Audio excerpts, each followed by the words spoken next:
Hey everyone, it's Dave Asprey with Bulletproof Radio. Today's cool fact of the day is that the modern brain is actually smaller than a Neanderthal brain.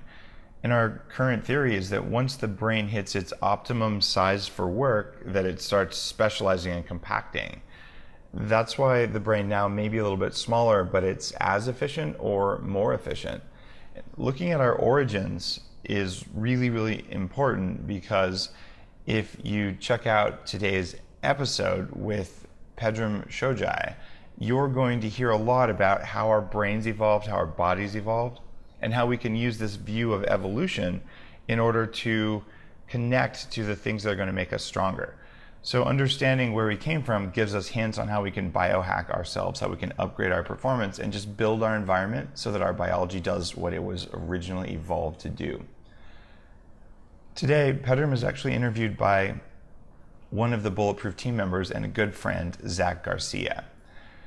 This episode was shot back in September during the second annual Bulletproof Biohacking Conference in Pasadena. When I was on stage and Pedram was not on stage, he gave an amazing talk there. Pedram went off to our studio and Zach interviewed him so that I could talk to the audience and Pedram could still get on film so that we could launch it this week to support his new film called Origins. It's out now, and he's actually going to give it away for free in an online screening for the whole next week. This documentary is totally worth watching. It's a great introduction to why we have health problems in our world and also what you can do about it, not just to be healthy, but to actually thrive and to reach that bulletproof state of high performance. So enjoy the show. Zach did a great job interviewing Pedram, and I'm so grateful that I'm able to put this up this week and that we were able to shoot it with high resolution cameras. So if you check this out on iTunes, you check it out on YouTube, you're going to find that our quality is really, really good, and that's because we were able to capture this live at the conference. So enjoy. Thank you. Pedram Shojai, you've been on Bulletproof Radio before. You studied biology at UCLA. You got your master's in Oriental Medicine and your doctorate in the same discipline. You've done books and films, and you have a very popular podcast right now with Dr. Sarah Gottfried. And we're here today at the Bulletproof Biohacking Conference in Pasadena. And you just got off stage and gave a great speech that everybody really loved. So welcome to the show, and thanks for being here. Great to be here. Nice to see you. You too. So your last film was called Vitality, and it was about the medicine system and how broken it is, and that it's not about preventing disease, but it's more about vitality and preventing disease from within. So your new film is called Origins. Tell us about that. You know, it's kind of like taking the next step, right? So we take a 30,000 foot view of health and say, okay, why is it not working? Why is everyone spending so much money on health and we're getting sicker? There's obviously something wrong in vitality. And with Origins, we said, okay, look, let's go to the origins of our civilization and see where we were, what the environment was like when we were at the pinnacle, right, of our evolutionary growth. We just found all this like seafood, and we were able to like create tools, and we started spreading out, and the humanity thing became pretty cool. We were lean, we were agile, we were inventing technologies, we were doing this thing, right? And so we went to really trace back to say, what did food look like? What did stress look like? What did the environment look like? And how did you have to interact with this environment in order to have all your senses tuned so that you're keenly aware of your environment? Because today people just walk and text and bump into each other, and they're just in a completely oblivious reality, and they're just gaining weight and getting sick. So I said, look, let's just go back to the start and take a snapshot there and figure out what went wrong. I mean, what is this? I think Tom Maltese said in the movie, like 72 billion pounds of chemicals every day coming into the United States alone. And it's just overwhelming our systems. Like, what we've done with technology is amazing. And I'm not, I love technology. We're on technology right now, right? It's like, this is how we communicate with our universe. And at the same time, too much tech in the wrong way is very damaging to your health, to your psyche, to everything. So we're really taking a look at this in a postmodern way and saying, we're not Luddites and saying, okay, well, down with technology, let's all go live in yurts. But then how can we work with technology to not choke out the planet, get cancer, and be able to coexist in a way that doesn't mean having to, declare war on people that have water or oil that we want. So it was a pretty lofty project. It took 4 years, man. Wow. Yeah. And you went back to Africa. Went to Africa, did wilderness survival and big game tracking out there. I mean, there's a lion like 20 feet away. We're tracking this guy, and finally I'm like, oh my God, he's really close, and we could see him on the other side of the bushes. And then all the hairs on my neck start standing up, and I go, why are we this close? Like, wait a minute, this is actually really like scary, because that animal, if he decides to, I mean, by the time you could load your rifle, and you're not there to shoot it, right? You're there to observe. And you just see the majesty of this animal going, okay, I get it. Every single sound of the birds in that environment are giving you information. Are you listening?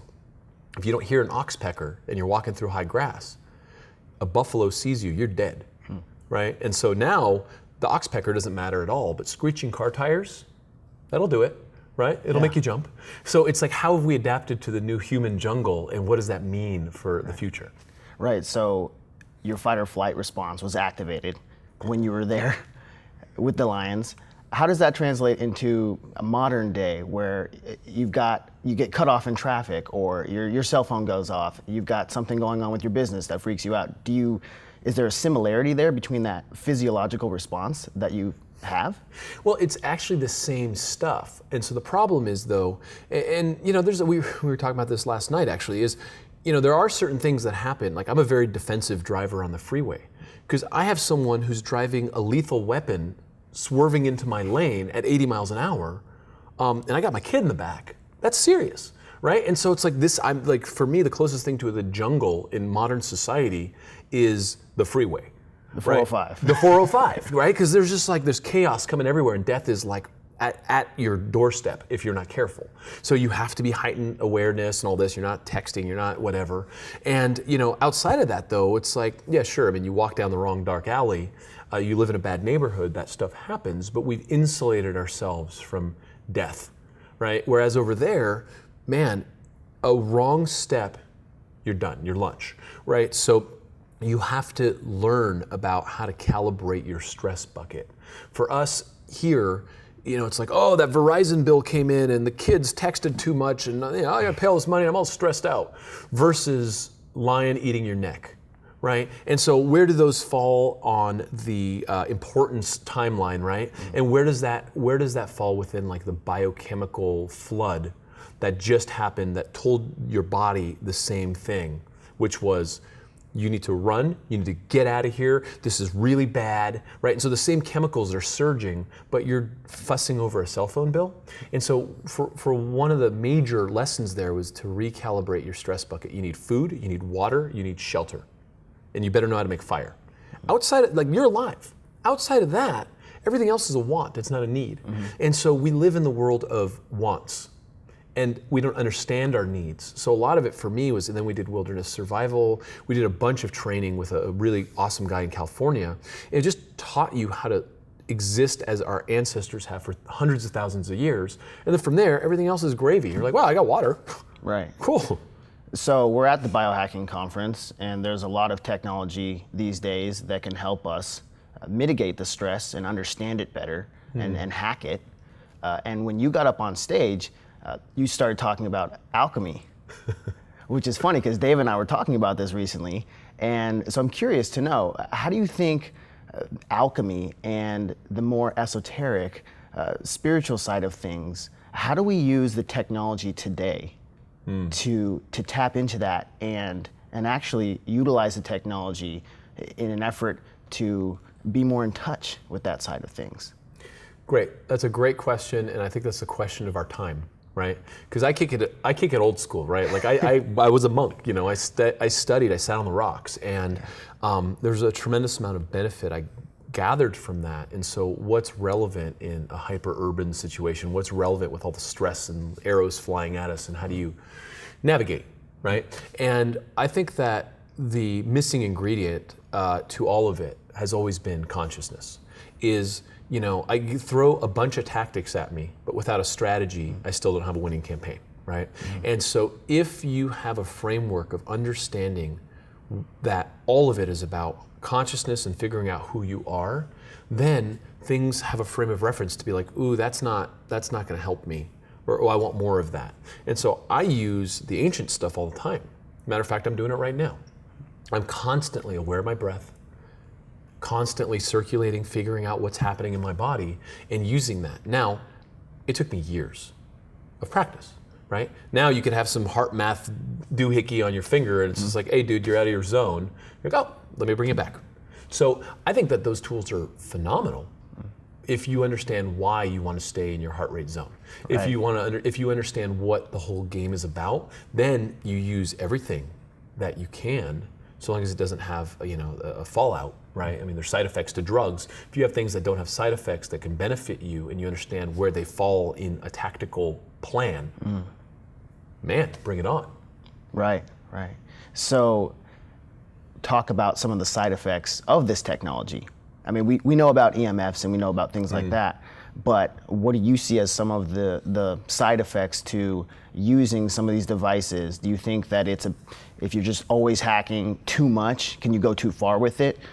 And how do you find a balance between that? That's a great question. So you're talking to a Taoist, right? And for Taoism, it's about connecting with nature and being at one with the energies of nature, which bring us back into, I mean, you could get into the Schumann resonance, you can get into the really kind of slow alpha, sometimes theta hertz frequencies that nature's kicking back in all the time, right? And so a lot of times, I mean, my phone is like gigahertz level stuff, right? Like especially the home phone, right? And so the cell phone, I never put that thing to my head. And it's like, this is way faster and stronger than anything that nature could have ever thrown at my nervous system. And we don't know is the answer, right? And so hedge your bet. I keep that thing away from me. I definitely keep it away from my gonads. You know what I mean? Like, there's things that we don't know, so you want to be really careful about. And then there's a bunch of like, doohickeys out there that people are studying that are like, oh, we found that this is great for this, right? And so then you use it, and then 5 years later you say, oh, it was great for this, but now you have this. Right, and so it's so new, it's so cutting edge that I'd say do everything with a little bit of caution, thinking about the why, but then don't fall behind. I mean, look, we live in a very toxic world, and you got to hedge your bet against all of the environmental toxins, the EMFs. They're coming at you all the time. The stress that's always there. But here's a good hack, right? So my phone could either pull me out of this conversation, like, oh, sorry, dude, hold on, I gotta respond to this text right now, and just have the absent presence. You're like, hey, man, we're in an interview, right? And people do that. People are just so stuck to their phones, and it beeped. Or I could use it as a tool to remind me where I'm supposed to be, when I'm supposed to be, leave it in airplane mode when I'm not available, and put in, like my mornings, my calendar says, walk with wife, dogs, and baby, because it's a priority to me. So I use my tech to cushion in stuff so my staff doesn't book a call with Europe at 6 a.m. I'm like, that's baby time. Right. So my calendar is my friend, and my calendar helps me triage and really curate what I want in my life. And it's because of my perspective, because everyone's got the same phone in their pocket, but most people are slaves to their tech.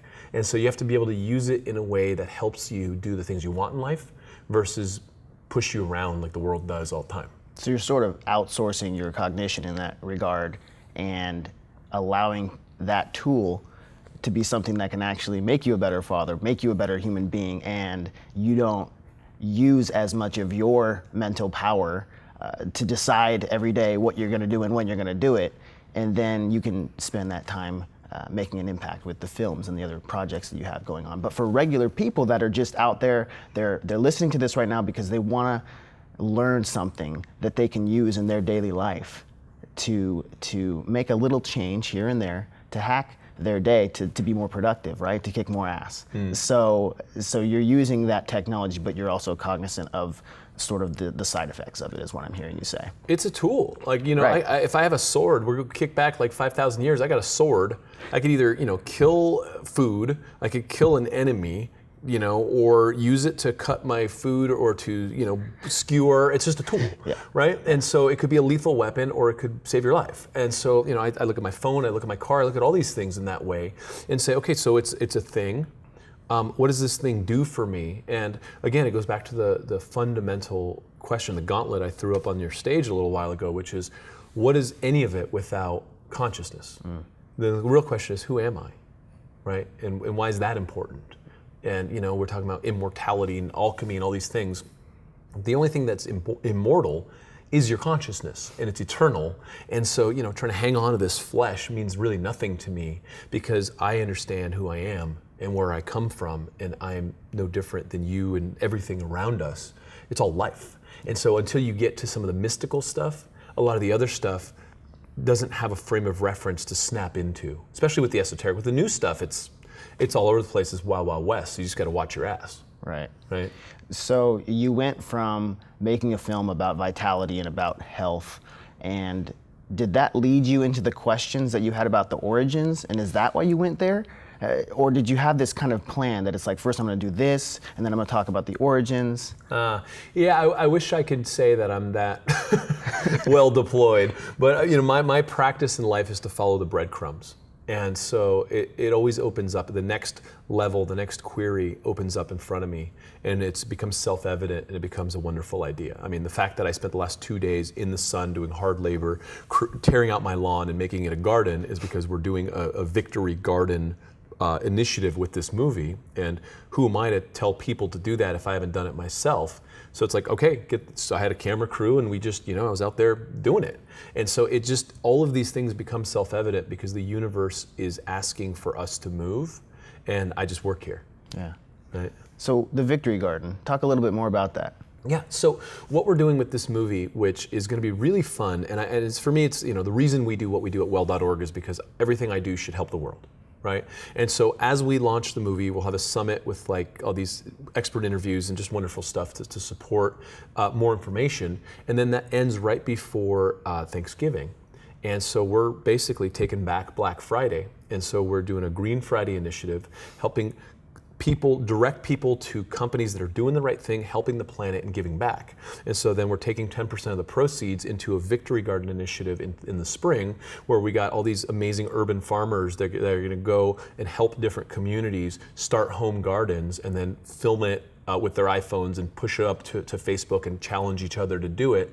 And basically we're taking the food system back from these monkeys who just poison us and don't care, and are profit driven, and they're, they've lost, they do not have moral authority. And so we have to take it back. And that's it. I'm doing this for my son and his kids and the future of our planet. We've had enough. Right. So this is like taking the ice bucket challenge and asking people to do it with creating a garden and making real food. Yeah, and use that water in your garden. Don't waste it, right? Right. Like we are having a drought in California, Yeah. And so I'm looking at my lawn, going, "What am I doing?" Right? That's it. Pull it out.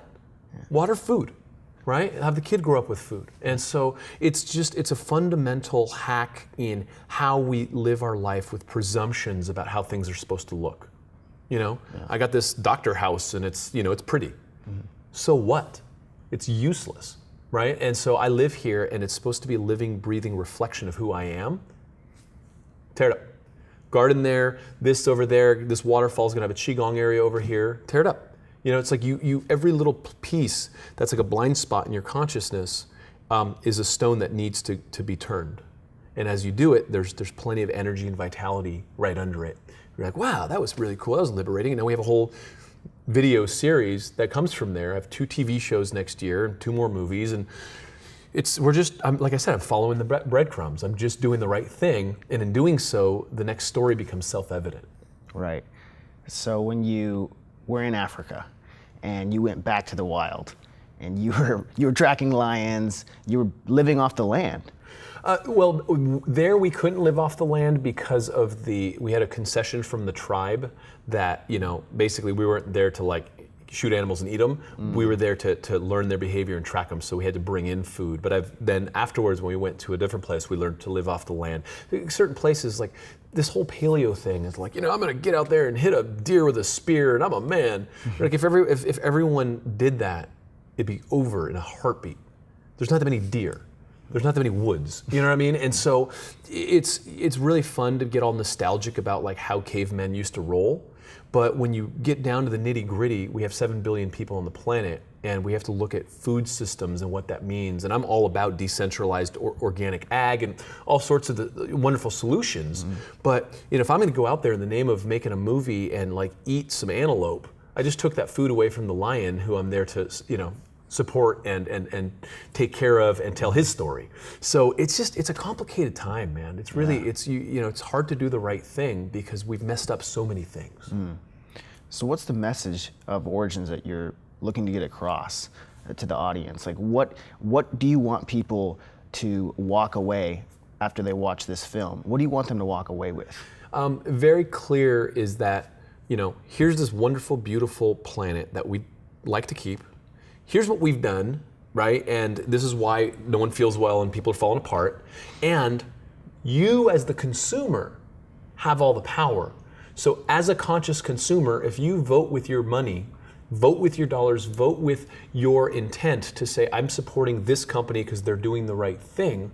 What you're doing is you're giving them more power and energy and creating more jobs in a sector that's going to make a difference versus giving the same old bad guys money so that they can buy politicians and buy airtime and poison us and distract us. So it's just we get a new president every 4 years. You swipe your credit card maybe 15 times a day, and every time you're voting. So it's really about engaging an army of conscious consumers who wake up to do the right thing. So what was the question that you were asking yourself then, when you were making this film? Like, what were you looking to get out of that experience of making that film? And did you get that question answered, or did it just lead to more questions? Is it the breadcrumbs thing and it's going to lead to the next? Yep.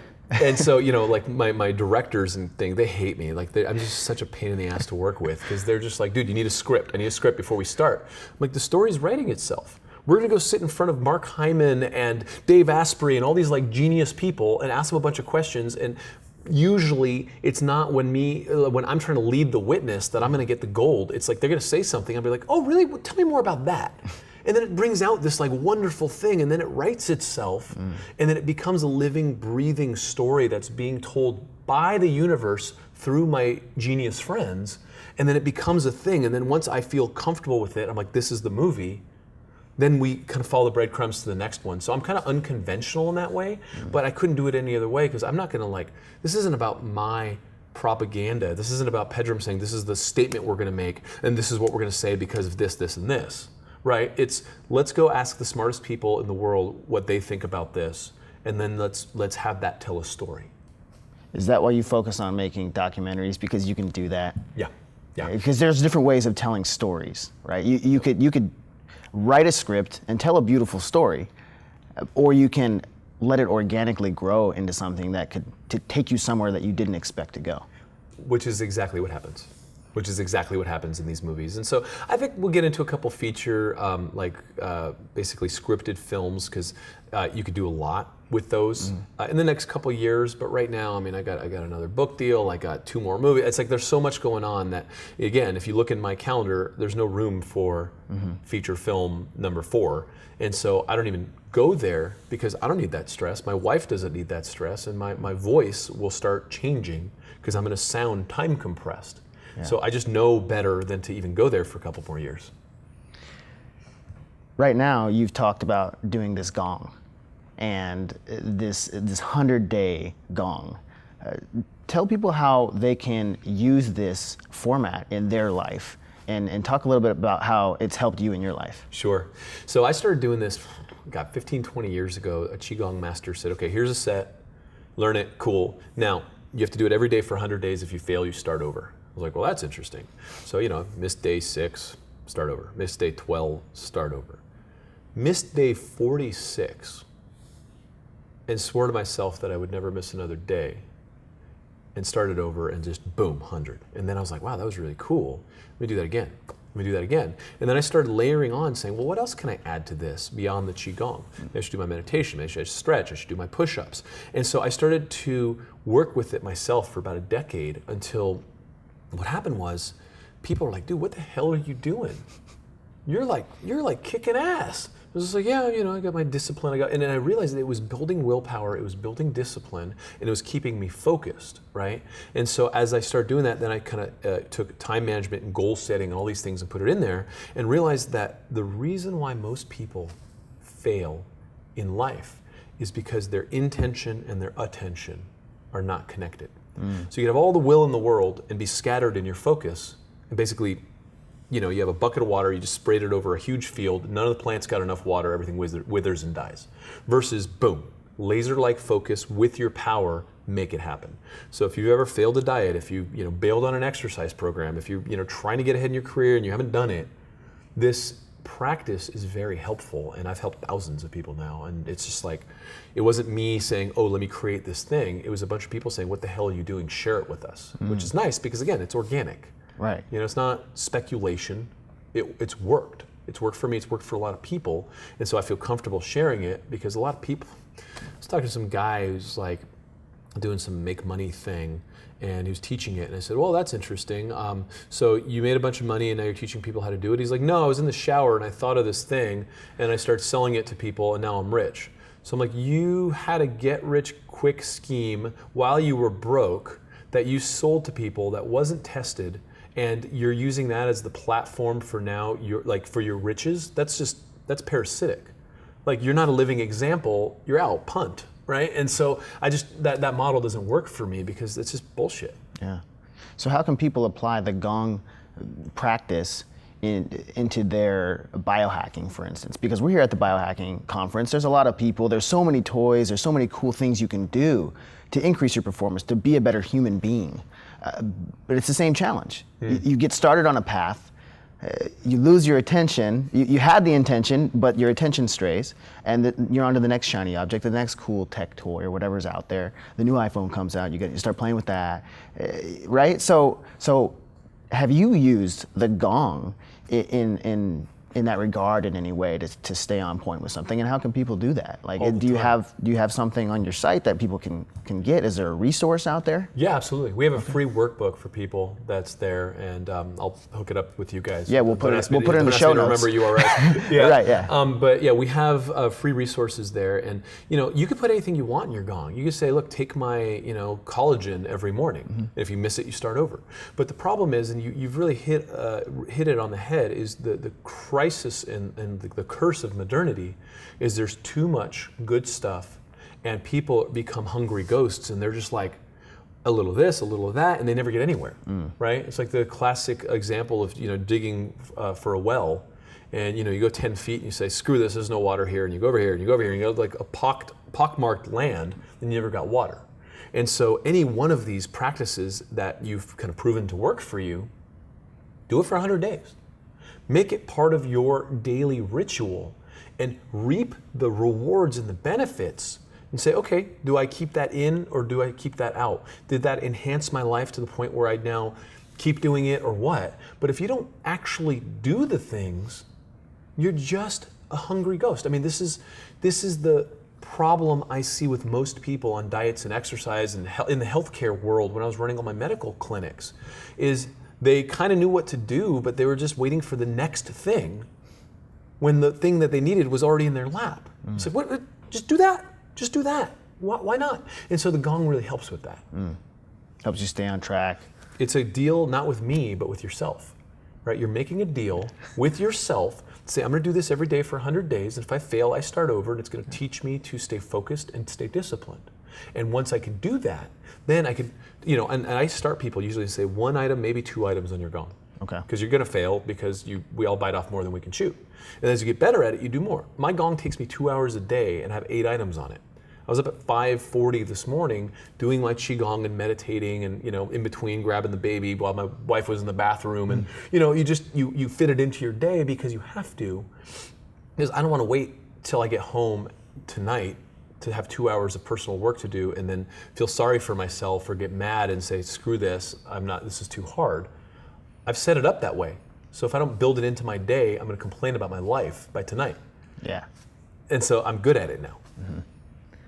So there's a really powerful quote that I pulled out of watching the movie Origins, and it has to do with animals and their environment. What was that, and why was it so important to the film? Well, listen, any animal that forgets how to survive in the very environment that it evolved in is lost. It's stupid, it's crazy. And so most people are afraid of nature, they're afraid of the dark, they're afraid of going out in the woods, and they're completely at a loss for what to do in this living, breathing, thriving, budding environment that provides us food, provides us medicine, provides us shelter, and provides us everything. And it has done so for hundreds of thousands of years. And then within 2 to 3 generations, we've completely unplugged. We're walking around texting on our phones, bopping into people in big urban environments, and not even like connecting with food. And so the real essence of that is, look where we were, look where we are. And it took me 4 days in a wilderness survival class to know how to do food, shelter, water, fire. Well. Right? And I've been camping and stuff my whole life, but it was like, teach me these skills, I don't know anything, right? Boom, boom, boom, boom, boom. Done. This baseline anxiety of an animal that doesn't know how to fend for itself starts to go away.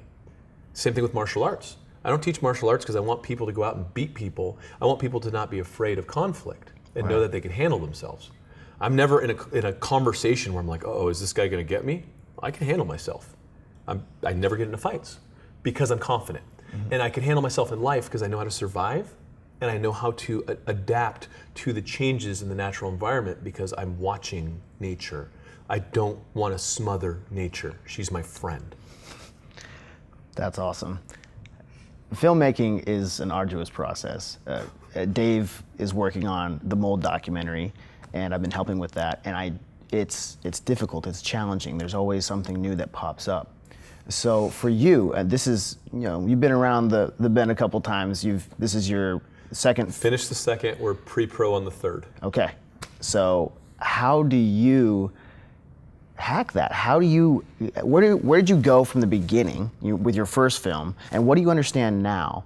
And is there anything about process that you can talk about that has helped you be better at that and be more efficient? Yeah, absolutely. I mean, first, it's clarity. I mean, the first movie I started, just getting a bunch of interviews, hundreds of hours of footage, and not, just letting people ramble. It was arduous. I didn't know what the hell I was doing, and I was working with people who, didn't. And finally, I brought on good help to help make the movie. I'm not a filmmaker. I'm a priest. I'm a doctor, and I'm a bunch of other things. Now I'm a filmmaker, right? But I had to bring on people, and as of the second one, it's like, okay, here's the main kind of through line, and here's the adventures we're going to do that are going to help accentuate this and tie it all together.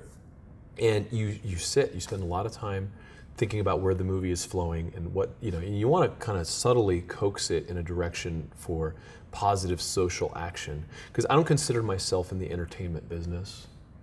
You want entertainment? I'll juggle for you. You know what I mean? I like the fact that entertainment is a thing, but I'm not in the entertainment business. I'm in the edutainment business, right? I'm here to help people wake up instead of walking around like zombies, so they could step up and take some ownership for the future of this planet and the future of our children. So for me, it's really figuring out what points we can leverage to help people go, yeah, that does sound stupid. Why do we do that? And then show them where they could just make a better decision and not do that. So to answer your question, man, it's always going to be a lot of work. It's a lot of work, but the literal translation of Kung Fu is hard work. I'm trained to do hard work. You get in those deep stances and they suck. And eventually, life throws things at you and you're like, it wasn't that bad. I remember when, he was kicking me in the stomach and telling me to, breathe out. Right? It's like, you've been in combat, right? It's like life's stress bucket recalibrates when you do real things, and so you can, understand where to triage things. Okay, so we're busy. We got a movie to make, let's go. Awesome. You've been on the show before, you know that the question that is always asked at the end, what are the top 3 recommendations that you would give to people so they can kick more ass? So based on what you're working on now and where you're going and what you've really been focusing on the past year or so since you've been on the podcast, what are your top 3 recommendations for people that they can do to just kick more ass in life? I would say do what I did yesterday, which is move a lot of dirt and do a home garden. I'll tell you, I got a new workout routine. It's called work. Oh my God, it's like putting the work back in a workout. I mean, I moved a lot of dirt yesterday. I didn't bring any help. I just, shoveling, trading sides to work my obliques, wheelbarrows, the whole thing. And not only did I feel great and get some sun, I'm directly connected with the organic soil and the food that's feeding my family. And it might be supplemented with farmers markets or whatever, but it's like connect back with the earth through food, number one, right? Number two, connect back with your breath and step into the now, because that's where all the power comes from. Drinking from infinity means stepping into the living, breathing moment, because the universe keeps moving and we want to stay in some time that was, 5 minutes ago or 5 years ago, and all of our power just gets stretched and diluted and we can't be here now. And all of this biohacking, if you don't understand where consciousness interfaces with life, you're gonna be lost, because at the end of the day, this thing will slough. You will not have a body. And it's not about physical immortality, it's about immortalizing your consciousness, right? And number three is people are afraid to actually live their dreams because they don't think that they're capable of it. And so if you're stuck in some job and you're doing all this biohacking and trying to kind of liberate yourself physically, what are you gonna do with that energy and what are you gonna do with your life? I mean, I was running a medical group. I was getting pissed off that I was in the sick care model, and although I was making good money, I was feeding the beast. And so I gave up a pretty posh life to do the right thing. And now I've got a great life and I get to travel the world and do whatever I want to do, but I threw that gauntlet. So don't be afraid to live your dreams. Don't be an idiot, right? But make a definitive plan, learn skills, and step into where your potential lies, and live a big life, right? Because I don't know if there's reincarnation. I don't know if there's life after death or any of that kind of stuff, because I'm still here. But I can tell you that if this is the only chance you get at this game called life, don't be mediocre at it. Like, step up, step in, live big, live your dreams, and stand up. So many people are afraid. They're complaining about the world, but they won't take a stand for what's right, but they'll slowly kill themselves with cigarettes or bad food, right? They'll have self-sabotage that destroys their vitality and eventually drags them down into the earth, and they'll kill themselves in boredom or whatever, but they won't put their life on the line and stand for what's noble, right, and appropriate in our society. So take a stand and don't let these dark, shadowy parasites run the media and run our lives in a way that keeps us as sleepy zombies, right? And I think that the more people do that, the more the gig will be up, and we get the garden back. We get the garden back. This is our planet. This belongs to our children. And so I'm just tired of hearing these, buffoons on TV trying to keep people asleep, and that's why I do what I do. But just because that's my thing doesn't mean that that's your thing out there, right? Find your thing and live your dream and do your hacking and build your vitality and tap into who you are and your potential so that you have the power to do so. Awesome advice. Thank you so much, Pedram, for coming on the show. Great to and see thanks you, for coming and talking at the Biohacking Conference. It was amazing. And for those of you at home that missed it, we're going to have all of the speakers from the Biohacking Conference on video for you to check out. Just give us a little bit of time to put it together, but it'll be available. Thanks again. Great to see you. Thank you.